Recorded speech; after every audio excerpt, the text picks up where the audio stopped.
History sometimes turns on a brutal paradox. The side that appears trapped may be the side most in control. In 52 BC, on a hilltop in Gaul called Alesia, Julius Caesar enclosed an enemy fortress while simultaneously enclosing his own fate. What emerged on that blood-soaked earth was not merely a siege.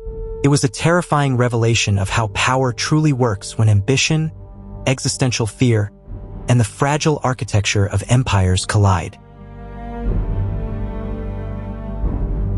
By the time the name Alesia entered the Roman imagination, the territory of Gaul had already ceased to be a distant, barbaric frontier. It had become something far more dangerous.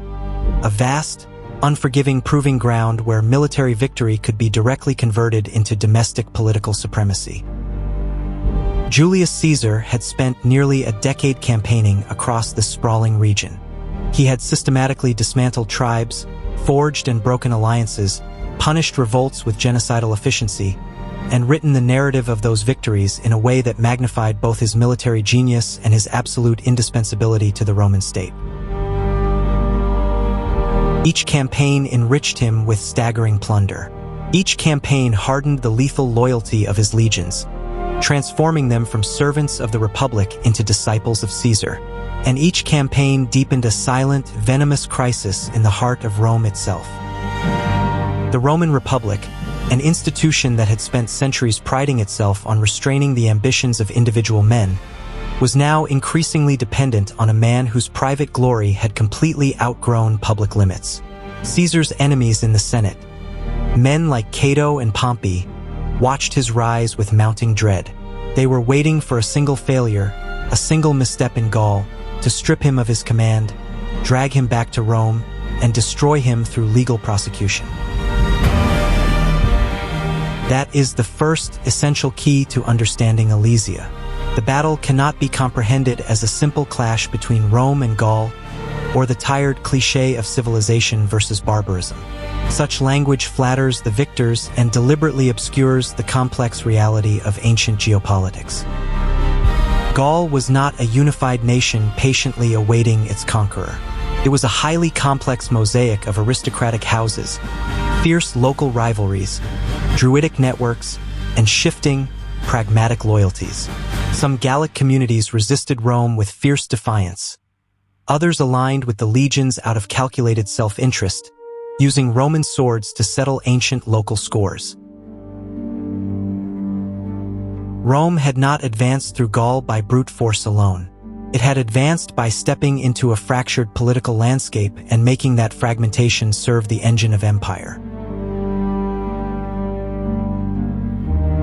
But fragmentation carries a profound strategic danger. The very method that allows an empire to expand can easily become the fatal weakness an intelligent enemy seeks to exploit. That enemy, in the agonizing year of 52 BC, was Vercingetorix. He was an Arvernian nobleman who grasped, with unusual and chilling clarity, the true source of Roman advantage.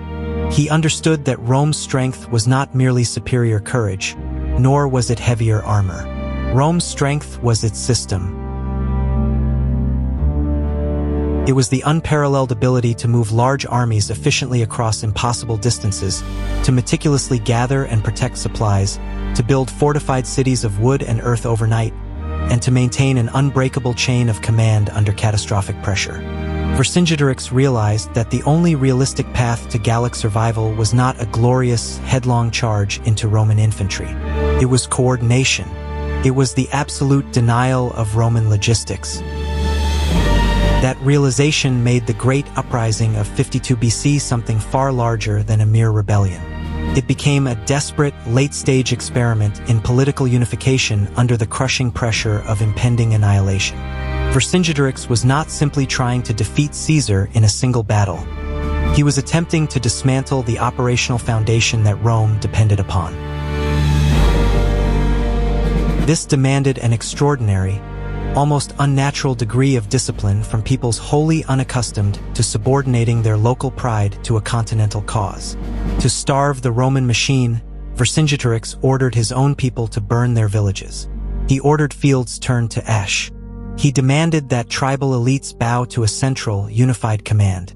The strategic logic was undeniably harsh, but it was brilliant. Caesar's army was apex predators in open combat, but they operated hundreds of miles from the institutional heart of Rome. Distance was their vulnerability. Therefore, the invader had to be made to bleed for every mile, starved of grain, and harassed constantly by Gallic cavalry. This was severe, calculating strategy, devoid of romantic desperation. Vercingetorix knew that meeting Caesar in an open, pitched battle offered the Romans exactly what they craved: a decisive slaughter against a fragmented opponent. Better to force a war of attrition. Better to stretch Roman supply lines until they snapped. Better to make time itself the ultimate weapon. Yet, high strategy frequently dies in the treacherous gap between clear intellectual insight and collective human obedience. Coalition warfare remains among history's cruelest tests, precisely because every logical decision must first pass through the filters of vanity, mutual suspicion, and competing local interests. Caesar commanded a professional, hardened hierarchy shaped by years of shared bloodshed. Vercingetorix, by contrast, commanded a fragile coalition of proud warlords who could intellectually recognize the necessity of unity, yet still emotionally resist its demands. This fragile dynamic was tested at the Siege of Gergovia, where Caesar suffered a shocking and bloody defeat. That setback mattered far beyond the immediate casualties. It shattered the illusion of Roman invincibility. It electrified the Gallic resistance, but it also raised the political stakes for Caesar to an existential level. Failure in Gaul would not remain isolated in Gaul. The political vultures in Rome were circling. Every lost legion, every stalled offensive, was being weaponized by his political rivals as evidence that Caesar's command had become reckless, unauthorized, and treasonous. The campaign of 52 BC was therefore no longer just a military contest. It was a terrifying race between Caesar's operational agility in the field and the political time bomb ticking away in the Roman Senate. Against this suffocating backdrop, the two forces converged on the hilltop oppidum of Alesia. After a series of fierce cavalry skirmishes, Vercingetorix made the fateful decision to withdraw his army into this heavily fortified stronghold. Historians have often framed this as the beginning of a doomed last stand, but the tactical reality is far more nuanced. Alesia offered formidable defensive high ground. It allowed Vercingetorix to concentrate the rebellion's leadership and preserve his infantry. Most importantly, it was designed to be an anvil, upon which Caesar's army could be smashed by a massive relief force summoned from across the entirety of Gaul. Yet, it carried a catastrophic risk. By tethering his army to a fixed geographical point, Vercingetorix tied the fate of an entire continental revolt to the endurance of a single hill. If the relief army arrived in time, Caesar would be crushed between the fortress and a sea of Gallic warriors. But if the relief failed or arrived too late, the rebellion itself could be decapitated in one stroke. Caesar, arriving at Alesia, surveyed the terrain and saw the opportunity with the cold, calculating eye of a sociopathic genius. Here, the true essence of Roman military supremacy was unleashed. Not simply tactical aggression, but adaptive industrial-scale systems thinking. Where a lesser commander would look at the towering Gallic walls and see an impenetrable obstruction, Caesar looked at the landscape and saw a solvable geometric equation. If Vercingetorix could be permanently contained, then a sprawling, chaotic guerrilla war could be compressed into a single, highly controllable theater of operations. But containing a massive army inside Alesia immediately created a profound new vulnerability. Caesar knew that a Gallic relief force of unprecedented size would soon descend upon his rear. To retreat meant political death. To attack the walls meant military suicide. Therefore, Caesar made one of the most audacious, staggering decisions in the history of human conflict. He ordered his men to build a wall facing inward to imprison the army inside Alesia, and then, astonishingly, to build a second, even larger wall facing outward to defend his own besieging army from the wrath of a continent. This was not merely engineering for the sake of spectacle. This was the philosophy of empire materialized into earth and timber. Caesar lacked the manpower to fight both armies in the open. He had to manipulate the environment itself to multiply the lethality of his legions. And so, the Roman response was labor on a scale that defies modern comprehension. Across a vast, 14-mile circumference, the legions dug massive trenches, some flooded with river water, others hiding treacherous drops. They raised towering earthen ramparts crowned with wooden palisades and battlements. They constructed heavily fortified towers at precise, mathematically calculated intervals. But the true terror of the Roman lines lay in the hidden killing fields before the walls. Caesar's engineers seeded the earth with traps. 5 rows of sharpened branches woven together, which the soldiers morbidly called tombstones. In front of those, deep pits concealing fire-hardened stakes dubbed lilies.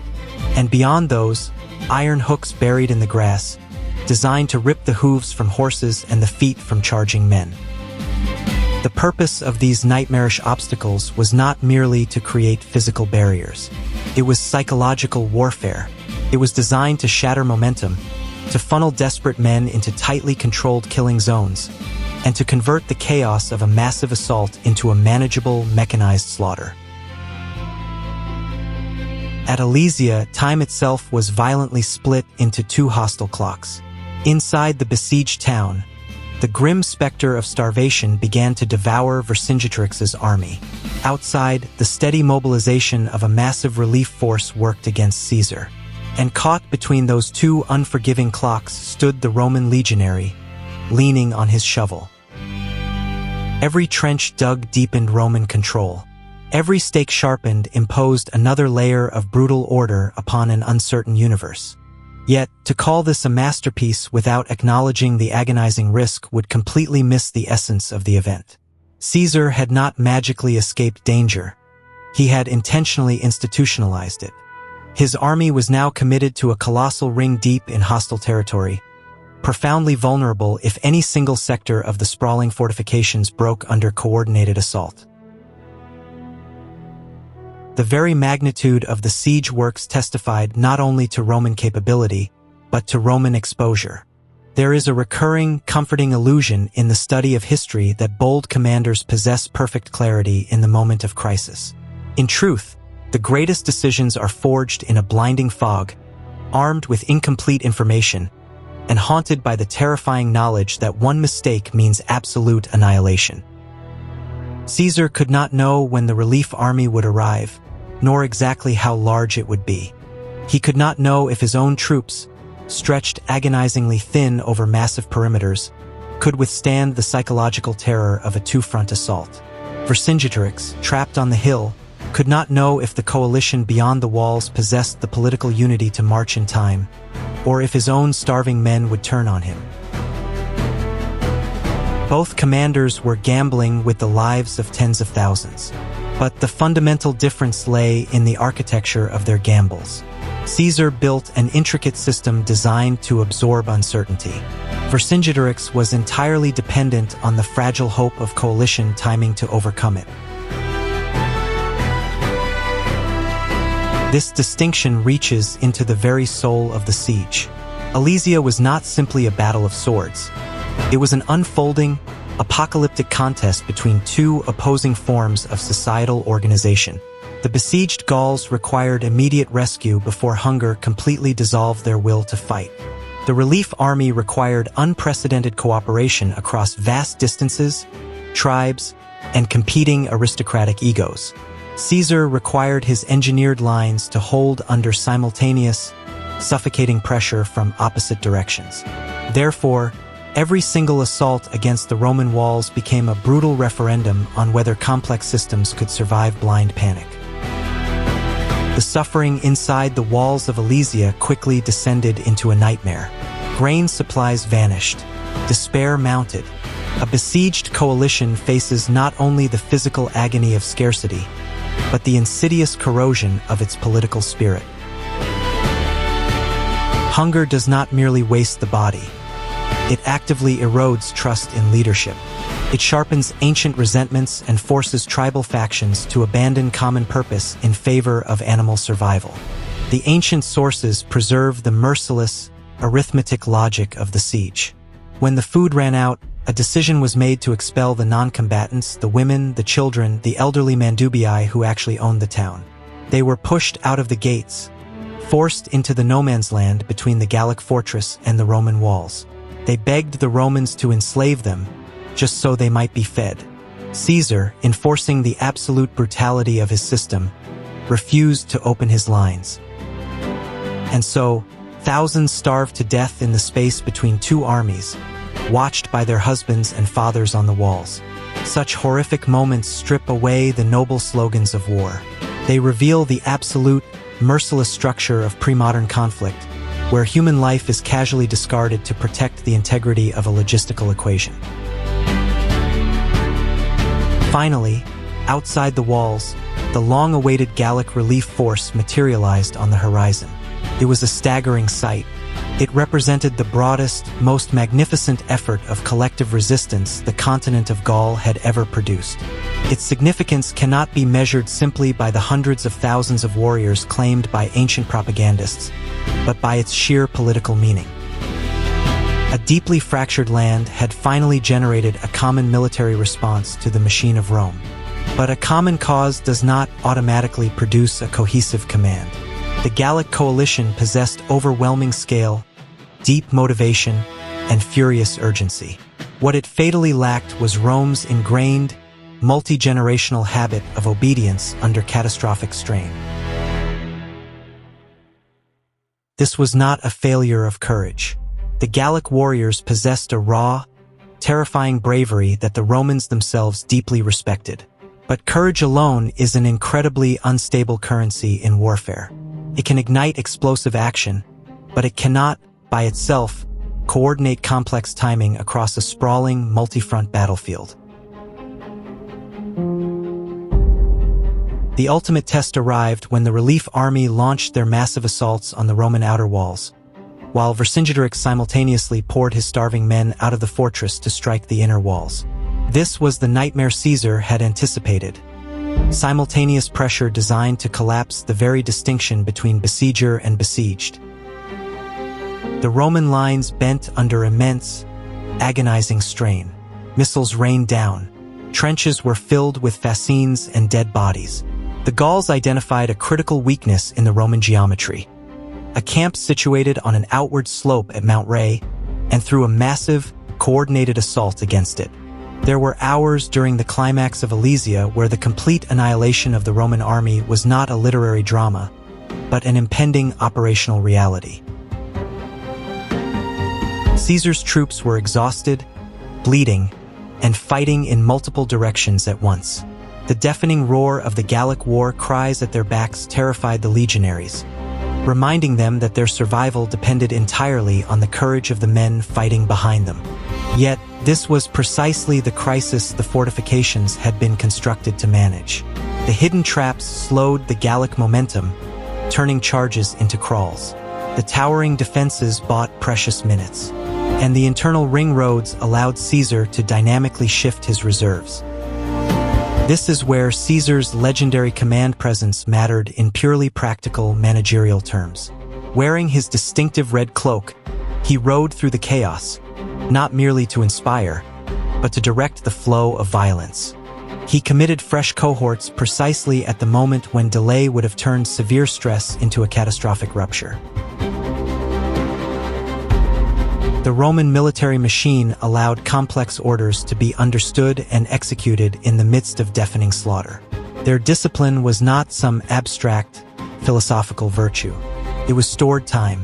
It was the institutional mechanism that allowed a commander to surgically intervene before a local crisis triggered a systemic collapse. The contrast with the Gallic coalition is devastating. Their attacks were ferocious, highly imaginative, and pressed with a determination that demands absolute historical respect. They fought like men who knew they were fighting for the very survival of their culture. But achieving synchronization between an external relief army and an isolated garrison across heavily fortified terrain is one of the hardest tasks in the history of war. It requires not just bravery, but seamless communication, blind trust in a shared plan, and the psychological endurance to absorb repeated, horrific failures without the coalition disintegrating. Rome had spent centuries building the cold, unfeeling institutions required to function within a layered command. Gaul was trying to miraculously improvise that infrastructure under the threat of impending extinction. That difference ultimately was fatal. When Caesar personally led a desperate cavalry charge out of the fortifications and struck the Gallic relief force from the rear, the psychological breaking point was finally reached. The realization that they were being outflanked shattered the Gallic momentum. The relief army broke and fled into the landscape, pursued and slaughtered by Roman cavalry.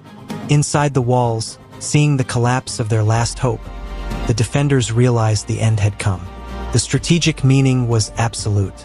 The most serious, coordinated resistance to Roman power had been decisively broken. The following day, Vercingetorix rode out of Alesia and surrendered his arms at the feet of Julius Caesar, entering history as the tragic symbol of a cause that had discovered its unity far too late to save itself. The immediate consequence for Gaul was apocalyptic. The old, complex landscape of tribal autonomy and aristocratic competition was not merely defeated, it was fundamentally erased. Over the coming decades, Rome would ruthlessly absorb Gaul into its administrative, military, and economic framework. Roman roads would be paved over Gallic blood. Towns would be strictly reordered. The surviving Gallic elites would adapt, collaborate, and reconstitute their power within the new imperial structure. A breathtaking cultural transformation would occur. Conquest would quietly settle into administration. Administration would harden into habit, and habit over generations would become identity. Such transformations are among the deepest, most terrifying powers of history. They do not merely defeat opponents on a battlefield.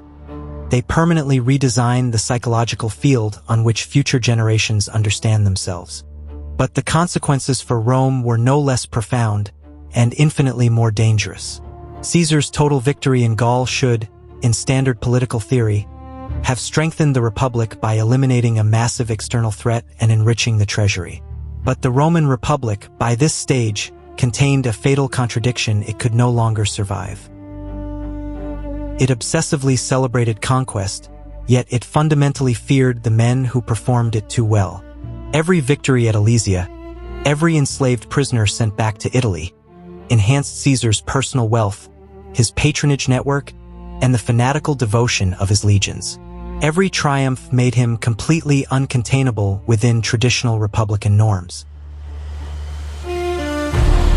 Therefore, Alesia was not simply a stunning victory over Gaul.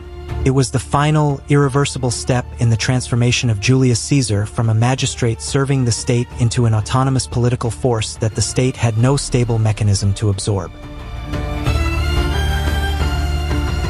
This is the grand tragedy of Rome. Its foreign victories were actively manufacturing its internal destruction. The Republic's constant expansion had outgrown its own constitutional psychology. An ancient framework designed to govern a small city-state oligarchy was now desperately trying to preside over a sprawling, global empire of unprecedented wealth, private armies, and limitless personal ambition.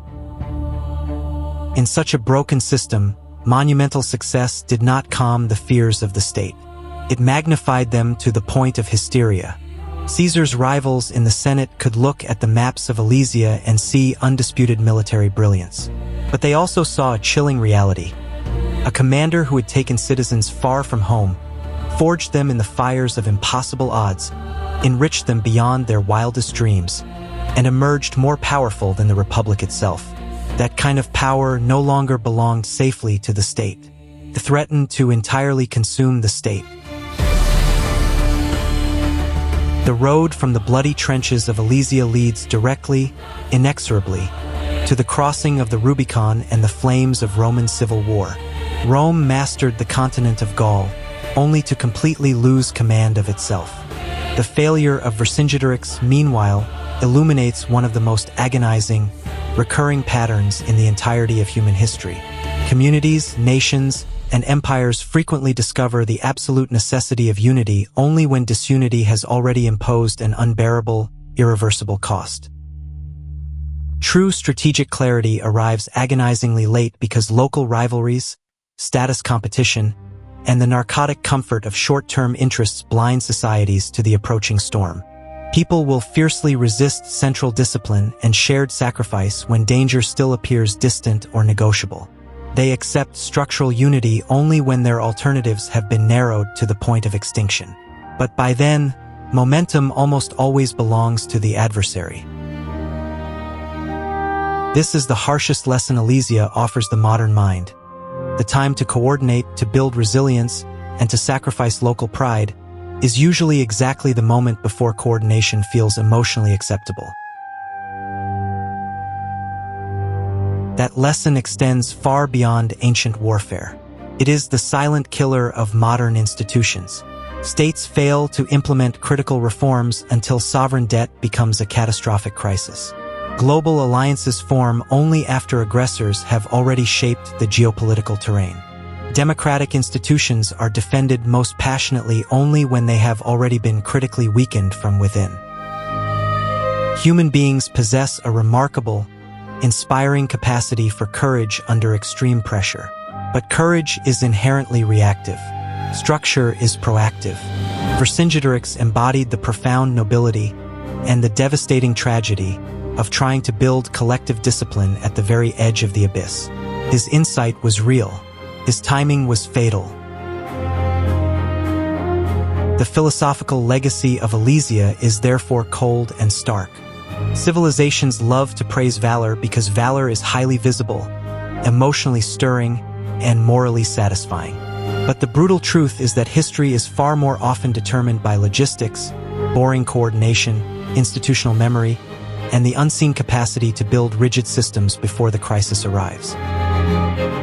Desperation can certainly inspire extraordinary, heroic acts, but desperation rarely substitutes for durable organization.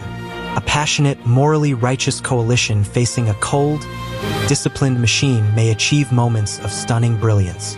They may even inflict moments of genuine terror upon the machine itself. But unless that righteous passion can be rapidly materialized into structural discipline, the machine almost always prevails. This does not mean the Roman model was morally superior. It was, in fact, an engine of catastrophic human suffering. Efficiency and domination are never synonyms for justice. Rome's systems enabled exploitation, extraction, and genocide on a massive industrialized scale. Yet, moral discomfort cannot erase harsh analytical truth. Empires endure and shape history not because they are righteous, but because they solve the practical, mathematical problems of movement, command, labor, and reward more effectively than the fragmented opponents who stand against them. The deeper warning of the double walls of Alesia is that immense power invariably belongs to those who can organize and manipulate reality, not merely to those who feel most intensely about it. That warning echoes loudly in our modern world. Contemporary states, massive corporations, political movements, and social institutions still repeatedly fall prey to the exact same ancient illusions. They foolishly assume that moral sincerity can replace tedious coordination. They mistake loud, symbolic defiance for actual strategic capacity. They constantly postpone unity because internal, factional competition feels more immediate and rewarding than external, existential danger. And while they argue, their rivals are quietly building systems. They are building supply chains, legal frameworks, technological infrastructures, information networks, and bureaucratic habits. By the time the fragmented society finally recognizes the true scale of the threat, the geometry of power has already been permanently drawn. Alesia is ancient history, but its terrifying logic is relentlessly modern. We see the exact same pattern wherever ambition meets fragmentation. An established order appears weak and brittle, yet it outlasts fiery challengers because it possesses the quiet ability to convert labor, information, and hierarchy into institutional resilience. This is why the ghost of Alesia remains so haunting. It is a cinematic drama of walls and swords, yes, but more fundamentally, it is a drama of systems. Caesar did not win because the Roman legionaries desired victory more intensely than the Gallic warriors desired freedom. Caesar won because Roman discipline had been meticulously materialized into a physical machine capable of buying time against vastly superior numbers. As we look back at the hilltop of Alesia, the ancient battlefield makes visible a law that still unconditionally governs political and social life today. Those who can organize and build structure under pressure will almost always rule those who merely react to pressure. When a civilization finally recognizes the absolute necessity of unity, discipline, and shared sacrifice, how often has the decisive window of survival already closed?